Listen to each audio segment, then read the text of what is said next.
One thing we like to do with our fresh milk is make yogurt.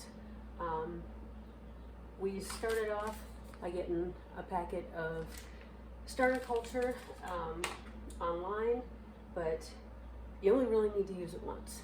And then every time you make a batch, you just save a little bit and use it for your next batch.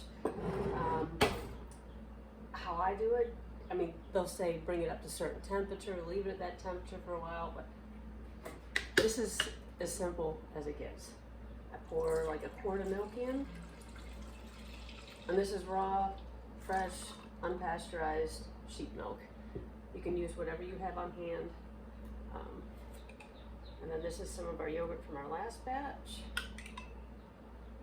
Put that in, and I put it on the yogurt setting, which sets it for about 9 hours.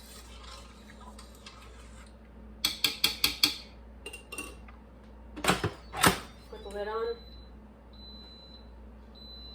and in 9 hours, it's yogurt. It's seriously as easy as that. So another thing that we are really into here is kefir.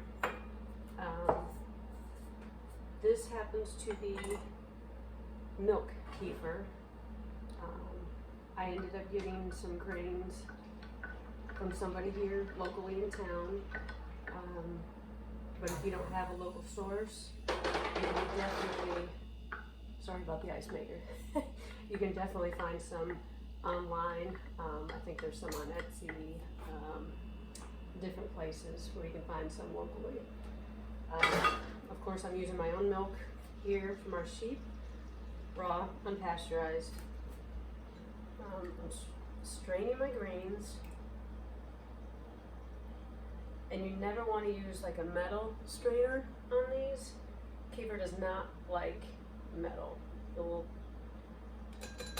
So I'm using a wooden spoon and a plastic.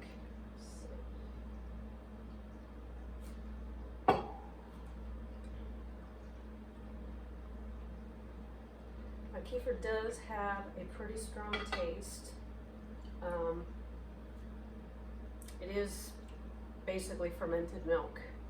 I usually let it go for about a day. Well, 12 hours, I mean. Like, I'll make it in the morning and then put it in the fridge that night, and then the next day I'll make it like this. But yeah, that's, you can see this, but those are my grains that are left. But I will definitely be reusing those. Oh yeah, good and tangy.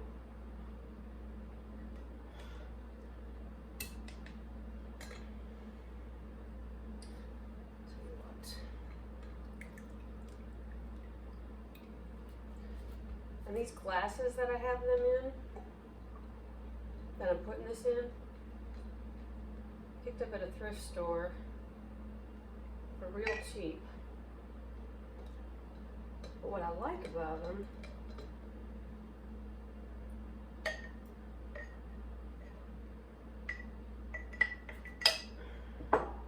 is that you can buy these lids for them.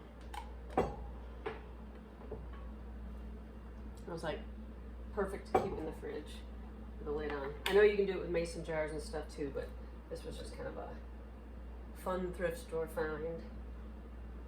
I can't remember who. I was watching some other homesteading video on with somebody, and she found them. She's like, yeah, you gotta check out thrift stores and you can find them for like $1.25, and I did, and it was kind of fun. But anyway. Because kefir does have a very pretty strong taste as it is so of course I look up and I see on my phone it says storage full. So I did a little bit of this stuff, not recording, but I'll walk you through the last little bit. Kefir does have a pretty strong taste, so we actually add a powder to it. This one actually has a cherry flavor to it, but it's a beetroot powder. So we add that to it. I actually add some more fresh milk to it to thin it out a little bit because it is a little bit thick. But then I'll have one for me, one for Ken, and then I'll drink probably half this today, half this tomorrow. But that is how we use our milk keeper. And then what I'll do is I'll take my grains, add some more fresh milk on it.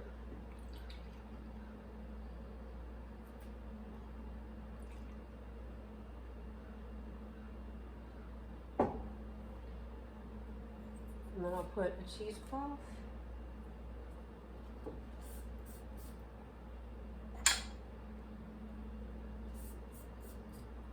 Over these, and then I'll find a spot. Now you can just let your keeper sit there for about 12 hours. It's sitting next to the yogurt for us, and start the whole process over tomorrow.